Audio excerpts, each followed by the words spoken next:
Hello dear student, welcome back to your maths class. Today we are starting our chapter number 6 and the name of this chapter is triangles. So let's start its introduction. सबसे पहले इसका introduction start करते हैं. You are familiar with the triangles and many of their properties from your earlier classes. Yes of course बच्चों, आप triangles के बारे में, उनकी properties के बारे में अपनी प्रीवियस क्लास में बहुत अच्छे से पढ़ चुके हैं. जैसे कि for example in class 9th आपने अपनी क्लास 9th में कॉन्ग्रुएंसी ऑफ ट्राइंगल्स का बहुत अच्छे से डीप नॉलेज के साथ इनका प्रिपरेशन किया था और स्टडी भी किया था. Recall that two figures are said to be congruent. दो फिगर्स को कॉन्ग्रुएंट कब कहा जाता है? हमने बच्चों ट्राइंगल्स में क्लास 9th में पढ़ा था कि जब दो ट्राइंगल्स होते हैं उन्हें कॉन्ग्रुएंट हमने कब कहा था? जब उनकी साइड्स को या फिर उनके एंगल्स को लेकर के हमने उनमें कॉन्ग्रुएंसी प्रूफ की थी. If they have the same shape and same size. Congruency हमने कब प्रूफ की थी? जब उनका सेम शेप होता था और उनका सेम साइज होता था. ठीक है. In this chapter, we will study about those figures which have the same shape but not necessarily the same size. इस क्लास 10th में आपके जो ये चैप्टर 6 है ट्राइंगल्स, इस चैप्टर में बच्चों हम कुछ इस तरह के फिगर्स के बारे में स्टडी करने वाले हैं जिनकी शेप तो सेम होंगी, यानी कि वो दिखने में तो सेम होंगे बट ज़रूरी नहीं है कि उनका साइज़ भी सेम ही होगा. सो हमें यहाँ पर सिमिलैरिटी और कॉन्ग्रुएंसी दो अलग अलग तरह से पढ़ने को मिलने वाली है. Two figures have same shape but not necessarily the same size are called similar figures. Similar figures किन्हें कहा जाता है? उन्हें सिमिलर फिगर्स कहेंगे हम जिनकी शेप तो सेम होती है लेकिन ज़रूरी नहीं है कि उनका साइज भी सेम हो. Let's take some example. So the very first example I am taking here is circle. बच्चों I have drawn this circle. It is a circle. Of course ये एक सर्किल है but if I draw a big circle, मैं इससे थोड़ा सा बड़ा circle draw करूं तो क्या हुआ बच्चों? इसकी शेप तो नहीं चेंज हो गई ना. ये भी सर्कुलर है और ये भी सर्कुलर है. इसका मतलब क्या हुआ? ये दोनों फिगर्स आपस में सिमिलर हैं. हमने अभी अभी क्या पढ़ा है बच्चों? जो फिगर शेप में सेम होती हैं, जिनका शेप आपको सेम मिलेगा वो सिमिलर फिगर्स होंगी और जिनके साइड्स, एंगल्स, ये सारी चीज़ें सेम मेजरमेंट की होती हैं उन्हें कॉन्ग्रुएंट्स कहा जाता है. लेकिन कॉन्ग्रुएंसी के बारे में हम बाद में पढ़ेंगे.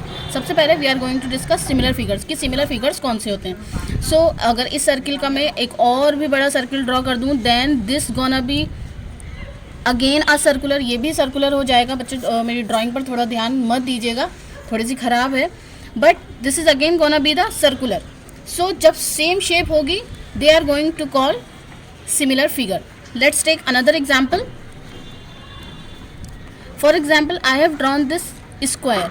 अगर मैंने ये एक स्क्वायर ड्रॉ किया है और फिर मैंने इसके बाद एक बड़ा सा स्क्वायर ड्रॉ किया है. This square is greater than this one. So आप क्या देख रहे हैं? इनमें भी दोनों की सेम फिगर नहीं, दोनों की जो फिगर है वो सेम शेप की है, यानी कि ये भी स्क्वायर है और ये भी स्क्वायर ही है. दोनों का शेप सेम होने की वजह से इन्हें भी सिमिलर फिगर्स कहा जाएगा. Let's take another example. For example I am drawing this triangle. So अगर मैं सेम ऐसा ही ट्राइंगल एक और ड्रॉ कर दूं जिसमें इनकी जो साइड्स हैं उनका रेशो तो चेंज हो बट एंगल सारे के सारे इक्वल हैं. जो एंगल इसमें है वही एंगल दूसरे में भी हैं, तो ये क्या हो जाएंगी? ये दोनों सिमिलर फिगर हो जाएंगी.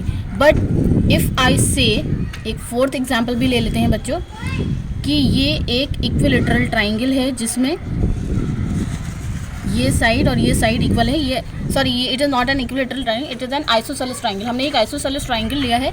आइसोसेलेस ट्राइंगल वो होते हैं जिनकी दो साइड्स इक्वल होती हैं. सो इफ़ आई से कि ये एक आइसोसेलेस ट्राइंगल है और फिर मैं उसके बाद ये कहूँ कि it is also an isosceles triangle है. ये भी एक आइसोसेलेस ट्राइंगल है जिसमें ये दोनों साइड इक्वल हैं और उसके बाद मैंने कुछ इस तरह से ड्रॉ किया है. It is also an isosceles triangle जिसमें ये दो साइड्स बराबर हैं. तो क्या आप कह सकते हैं कि these are the similar triangles? No, these are not the similar triangles क्योंकि इनकी शेप एक जैसी नहीं है. ये यहाँ से देखिए इस तरह से ड्रॉन है जबकि ये इस तरह से बहुत ज़्यादा अलग ही शेप का दिख रहा है. So these kind of triangle means isosceles triangles को हम सिमिलर फिगर नहीं कहेंगे. So these are not the similar figure but circle is considered as similar figure. Triangle is also, so I mean equilateral triangle are also similar figure, square are also of similar figure. ठीक है. Now let's take some another examples. Now we are taking this one example from your NCERT book on page number 119. इसमें बच्चों आपको given है, ये एक ताजमहल का picture है. It is a picture of Taj Mahal. ये किस शेप में है? The shape of this picture is rectangular. इसकी शेप रेक्टेंगुलर है. अब इसी पिक्चर को इन्होंने थोड़ा सा छोटा कर दिया है. बट क्या पिक्चर में कोई भी शेप में चेंजेस हैं बच्चों? नहीं है. अब इन्होंने थोड़ा सा इसको और भी छोटा कर दिया है. इन्होंने डिक्रीज़ करते जा रहे हैं. पिक्चर हमें डिक्रीज़ करती हुई मिल रही है, लेकिन शेप तीनों बार कैसी है? Rectangular rectangular rectangular. तीनों बार शेप रेक्टेंगुलर है और तीनों बार शेप सेम ही है. बस डिफरेंस क्या है बच्चों? डिफरेंस ये है कि इनकी जो ये साइड्स हैं वो प्रोपोर्शन में है, यानी कि इनकी साइड्स का रेशो है. रेशो के अकॉर्डिंग इनको बढ़ाया या कम किया गया है. अगर हम डिक्रीजिंग ऑर्डर में देखें तो ये कुछ माइनस की गई हैं, और अगर यहाँ से देखें तो इंक्रीजिंग ऑर्डर में ये कुछ ऐड की गई हैं. सो इस तरह से अगर साइड्स के रेशो को घटाकर या बढ़ाकर पिक्चर को या शेप को छोटा या बड़ा किया जाता है, तब वो सिमिलर फिगर्स ही कहलाते हैं. बस कंडीशन यही रहेगी बच्चों कि उनके साइड्स के रेशो को चेंज करने पर उनकी शेप सेम रहनी चाहिए, उनकी शेप चेंज नहीं होनी चाहिए. Then only they can be called similar figures, otherwise no. So these pictures are showing similar figures. Similar figure के लिए क्या क्या होना मैंडेटरी है? नंबर 1, उनकी शेप सेम होनी चाहिए. नंबर 2, उनकी साइड्स का रेशो सेम होना चाहिए. नंबर 3, उनके एंगल्स सेम होने चाहिए. साइड का जो रेशो होता है बच्चों वो हर तरह से एक जैसा रहना चाहिए. For example if we are talking about this rectangle, अगर हम इस रेक्टेंगल की बात करें तो इसकी लेंथ, अगर this one length is consider कर लेते हैं कि ये 1.5 है और ये 3 है. सो इसकी दूसरी लेंथ भी 1.5 के अकॉर्डिंग 3 ही होनी चाहिए. अदरवाइज़ अगर ये चेंज हो जाती है तो शेप सेम नहीं रहेगी. कंसिडर करते हैं बच्चों कि this one is 1.5 centimetre. So rectangle की ऑपोजिट साइड 1.5 सेंटीमीटर ही होगी, और उसी के अकॉर्डिंग इसको जो बढ़ाया गया है वो इसके 2 टाइम बढ़ा दिया गया है. यानी कि जो रेशो लिया है हमने 2 टाइम लिया है. सो 1.5 का 2 time will be 3 centimetre and this will B 3 centimetre. अब इसको कंसिडर कर लेते हैं कि ब्रेथ जो है वो 1 सेंटीमीटर की है. सो 2 टाइम करने पर इसका ब्रेथ हो जाएगा 2 centimetre and this will be also of 2 centimetre. So इसका मतलब क्या हुआ बच्चों? ये सेम फिगर है. क्यों है? क्योंकि इसकी साइड्स का रेशियो बहुत अच्छे से प्रोपोर्शन में सेम लिया गया है. साथ में आपको पता है कि रेक्टेंगल के कॉर्नर्स पर 90 डिग्री एंगल्स फॉर्म होते हैं. जब 90 डिग्री एंगल्स छोटे पिक्चर में ड्रॉन हैं तो चाहे पिक्चर कितना भी फिगर कितना भी बड़ा क्यों ना हो, एंगल्स सेम ही रहेंगे. यानी कि इस रेक्टेंगल के भी जो एंगल्स होंगे वो each angle will be of 90 degree. ये एंगल्स भी 90 डिग्री के ही होंगे. अब चाहे पिक्चर हम ये वाला कंसीडर करें, इसको कंसीडर करें या इसको कंसीडर करें, इसके एंगल्स भी बच्चों देखिए 90 डिग्री ही हैं. इसके एंगल्स चेंज नहीं हुए. लेकिन जैसे ही एंगल्स चेंज हो जाएंगे आपका पिक्चर सिमिलर पिक्चर नहीं कहलाएगा. सिमिलर पिक्चर होने के लिए एंगल्स सेम होना मैंडेटरी है. सिर्फ उनके साइड का ही प्रोपोर्शन चेंज होता है, जो कि इक्वालिटी के साथ घटाया या बढ़ाया जाता है. Well here is the definition और we can say well defined procedure of similar figures. 2 figures having the same shape, 2 figures जिनका सेम शेप होता है and not necessarily the same size, लेकिन ज़रूरी नहीं कि उनका सेम साइज़ ही हो, are called similar figures. Similar figure कौन होंगी? वो होंगी जिनका शेप सेम होगा. बच्चों सिमिलर फिगर के लिए जो मैंडेटरी है वो सेम शेप है. ज़रूरी नहीं कि उनका साइज़ भी सेम हो.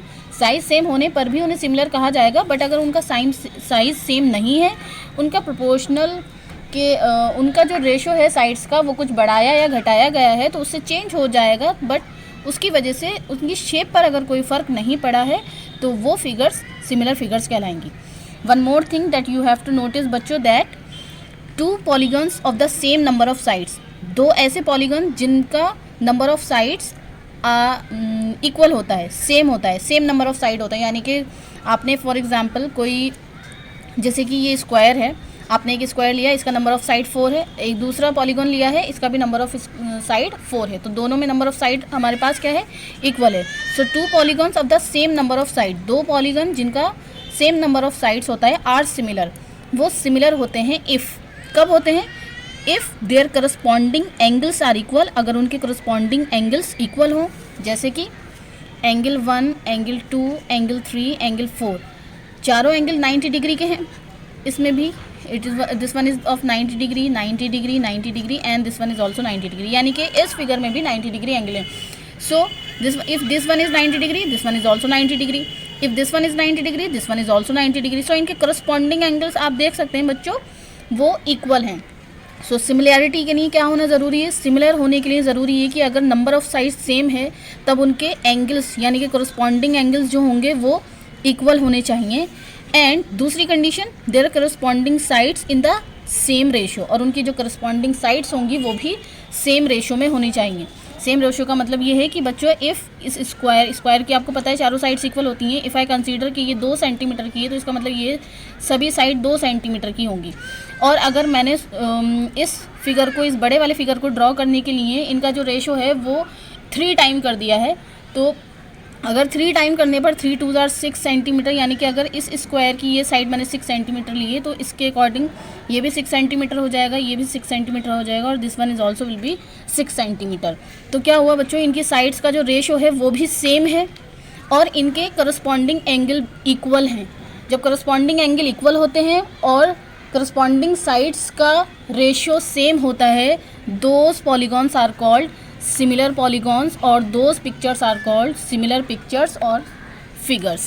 Okay, now we are moving on exercise 6.1, but before starting exercise 6.1 let us come on page number 121, और पेज नंबर 121 पर बच्चों हम कुछ ये पिक्चर्स गिवन है हमें, लेट अस डिस्कस दैम, इनको भी डिस्कस कर लेते हैं। द वेरी फर्स्ट पिक्चर, आपको एक पॉलीगॉन ये गिवन है, number of side in this polygon is 1 2 3 4, and इसका जो सामने हमें बड़ा सा पिक्चर दिख रहा है इसमें भी नंबर ऑफ साइड 1 2 3 4, यानी कि दोनों पॉलीगॉन्स की नंबर ऑफ साइड सेम है। ठीक, condition number 1 is satisfied that the number of sides are same. Now look at the corresponding angles, angle A is 105, angle P is 105, angle B का corresponding angle Q है 100 degree, angle C का corresponding angle is angle R 70 degree, both are same, angle D is corresponding to angle S and both the angles is of 85 degree measurement. So angles are corresponding angles are equal. Condition number 2 is also satisfied. Now moving on, condition number 3. Condition number 3 is corresponding sides. So this one side is of 2.4 centimeter और इसका corresponding side is given 4.8. It mean 2.4 को अगर हम double करते हैं तो 4.8 centimetre आता है, यानी कि रेशो जो लिया गया है बच्चों वो 2 डबल कर दिया गया है। ठीक है, जब डबल किया गया है तो 2.5 का डबल 5 होना चाहिए, ठीक है, 1.5 का डबल 3 होना चाहिए, ये भी ठीक है, 2.1 का डबल 4.2 होना चाहिए, ये भी ठीक है। इसका मतलब रेशो भी साइड्स का सेम है। Is means these 2 pictures are similar. ये 2 पिक्चर्स को हम कह सकते हैं कि ये दोनों पिक्चर्स सिमिलर हैं। क्यों है सिमिलर बच्चों, दोबारा से ध्यान से सुनिए, ध्यान से समझ लीजिए। The number of sides is same, very first condition कि नंबर ऑफ साइड सेम होना चाहिए, 1 2 3 4, 1 2 3 4, number of sides is 4। Second condition is that corresponding angles equal होने चाहिए। Angle A is 105, angle A का करस्पॉन्डिंग एंगल पी है, तो 105 105 100 degree, 70 degree, 85 degree, all the corresponding angles are equal. Condition number 2 is also satisfied. Condition number 3 पर move on करते हैं। ये side आपको 2.4 गिवन है और इसकी करस्पॉन्डिंग साइड आपको 4.8 गिवन है। इसका मतलब 2.4 का डबल गिवन है, डबल लिया गया है, इसका मतलब सारी ही साइड में डबल किया गया होगा। तो जब आप 2.5 का डबल करते हैं, double of 2.5 is 5, double of 1.5 is 3, double of 2.1 is 4.2, यानी कि डबल अगर हम सारी साइड्स को कर रहे हैं तो वो रेशो भी सेम है सभी साइड में, यानी condition number 3 is also satisfied. It means these 2 pictures are similar. Now moving on next 2 pictures. Next 2 pictures आपकी ही बुक में बच्चों हमको ये गिवन है। This one 3 centimetre 3 centimetre 3 centimetre, number of side is same 1 2 3 4 1 2 3 4, number of sides 4 हैं। इसका मतलब condition number 1 is satisfied. Condition number 2 is corresponding angles must be equal. This one is 90 90 90 90 और इसमें भी 90 90 90 90, यानी condition number 2 is also satisfied. ठीक है, moving on condition number 3, this one is 3 centimetre and this one is 3.5 centimetre. अब आप देख रहे हैं बच्चों कि ये तो 3 सेंटीमीटर के हैं, बट इसमें क्या किया इन्होंने, ये तो 3.5, ये 3.5, बट यहाँ पर क्या हो गया, ये 3 सेंटीमीटर हो गया। इसका मतलब क्या हुआ, this one is a square but this one is a rectangle, so square can never be similar to rectangle, so these two pictures are not similar. Now moving on these two pictures, इसमें आपको given है बच्चों number of side 1 2 3 4, number of side is 1 2 3 and 4, number of side equal है। Now moving on angles की अगर बात करें, square की शेप है क्योंकि 2.1 सारी साइड्स हैं, इसका मतलब स्क्वायर है। So these are the angles of 90 degree, सारे के सारे 90 डिग्री एंगल हैं। क्या आप कह सकते हैं बच्चों कि ये एंगल 90 डिग्री है? आप देख रहे हैं कि इस तरह से फॉर्म होने वाला एंगल हमेशा 90 डिग्री से बड़ा होता है और कुछ इस तरह से फॉर्म होने वाले जो एंगल्स होते हैं वो 90 डिग्री से कम होते हैं, यानी कि यहाँ ऑब्ट्यूस और एक्यूट एंगल बन रहे हैं but not equal to 90 degree. अब आप यहीं से कह सकते हैं कि बच्चों the corresponding angles are not equal, it means these two pictures are not similar. अगर हम इसकी कंडीशन नंबर 3 पर पहुँचते भी इनकी साइड्स को लेकर के, 2.1 इज़ गिवन, 4.2 इज़ गिवन, यानी कि साइड्स जो है वो डबल ली गई हैं, 2.1 का डबल 4.2 हर जगह होना चाहिए, गिवन है आपको, यानी कि साइड्स का करस्पॉन्डिंग साइड का जो रेशियो है वो तो सेम है, नंबर ऑफ साइड भी सेम है, but the corresponding angles are not equal, इसलिए these two pictures are not similar. हम इन पिक्चर्स को भी सिमिलर नहीं कहेंगे। Now we are moving on exercise 6.1। Well now we have the very first blank is that all circles are congruent और similar. आपको बताना है कि जितने भी सर्कल्स होते हैं, सारे के सारे सर्कल्स की बात हो रही है बच्चों, यहाँ किसी एक पर्टिकुलर सर्कल की बात नहीं हो रही है। ऑल सर्कल्स लिखा हुआ है, ऑल सर्कल्स आर कॉन्ग्रेंट और सिमिलर। कॉन्ग्रेंट होते हैं या सिमिलर होते हैं। बच्चों अगर मैं सर्कल के बारे में बात करूँ तो मैंने आपको बताया था कि मैं इतना छोटा सर्कल भी ड्रॉ कर सकती हूँ, इतना बड़ा भी ड्रॉ कर सकती हूँ और बड़ा भी ड्रॉ, यानी कि सर्कल को आप कितनी बार भी कितने भी सर्कल ड्रॉ कर सकते हैं, सबकी सेम टू सेम शेप रहेगी, कोई शेप चेंज नहीं होने वाली है, लेकिन इनका मेजरमेंट चेंज होता रहेगा, यानी कि हम मेजरमेंट को चेंज कर सकते हैं। तो इसका मतलब क्या हुआ बच्चों, सारे के सारे सर्कल कितने भी बड़े या कितने भी छोटे ड्रॉ करने पर उनकी शेप पर कोई डिफरेंस या कोई असर नहीं पड़ता है। इसका मतलब जितने भी सर्कल्स होते हैं वो सिमिलर होते हैं। All the circles are similar, so we'll fill here similar. Next is all squares are similar और congruent. स्क्वायर के बारे में भी अगर बच्चों बात करें तो देखिए, स्क्वायर ये मैंने छोटा ड्रॉ किया है, this one is greater than this one, और मैं इससे भी बड़ा एक स्क्वायर ड्रॉ कर सकती हूँ और कई बड़े बड़े ड्रॉ किए जा सकते हैं स्क्वायर भी। इसका मतलब squares, all the squares are also similar. ठीक है, now the next is all blank triangles are similar.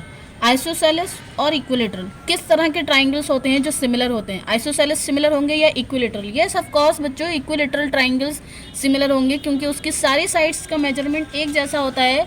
सो उनको आप कितने भी रेशो में बड़े करके बना सकते हैं, उनकी शेप पर कोई डिफेक्ट, कोई असर नहीं पड़ेगा। लेकिन अगर आप आइसोसेलेस की बात करें तो उनकी शेप चेंज हो जाती है। यहाँ मैंने आपको ड्रॉ करके भी एक्सप्लेन किया था कि उनकी शेप चेंज हो जाती है, जिसकी वजह से वो सिमिलर नहीं दिखते।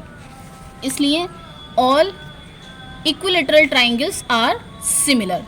Now the next is two polygons of the same number of sides.